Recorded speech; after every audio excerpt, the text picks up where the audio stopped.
Talked too much when I did that. I want to do a comprehensive video of all the race cars that have won the 500, except for the part where I talked about the garage area. That kind of tripped me out. I'll do a little talking here. We're going to look at cars that non-Indy 500 cars. That car's owned by the Whittington brothers. They ran in IMSA in these turbocharged Porsches. They're famous for being in federal prison right now for drug importation. You got to get your race car money somewhere. That's where they got theirs. A military officer, Air Force colonel. We lived in Spain in the 50s. When I was a little pup, they took us for tours all around Europe. And I remember going through parts of Europe where there were streets and curbs and gutter, but everything was empty. 10 years before, we had completely flattened the place, bombed it to destruction in Germany in particular. And they had cleaned up the buildings and removed all the brick and all the mess, but they hadn't rebuilt yet. Well, what's significant is this car right here is a Mercedes Grand Prix car from 1955. From complete destruction, 10 years later, the Germans were winning Grand Prix races and dominating. You gotta love a culture like that. I heard dissension. How about respect? Were significant because Jack Brabham recognized that the cars of the 50s that we were running here at the Speedway were technologically obsolete, and that the Europeans who had gone to this, what they called a rear engine design, was superior to our front engine designs. So he brought this little thing over and they ran it around the track. People laughed at it because it was small, spindly, wasn't set up for the high speeds, and they didn't think it would take the pounding. Well, 4 years later, a car designed like this, built by Lotus, won the race with Jimmy Clark driving it in '65. This is a 1960 car.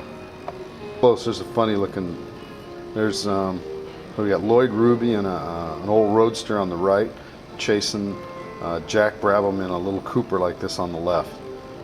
That was '61. About 20 years ago, they began running the Brickyard 400 here for stock cars. And for all you NASCAR fans, I'd just like to say, tube frame chassis. There's a carburetor under there. Bugs me, I'll tell you why. Besides the fact that the cars are just, they mean nothing. They're completely artificial.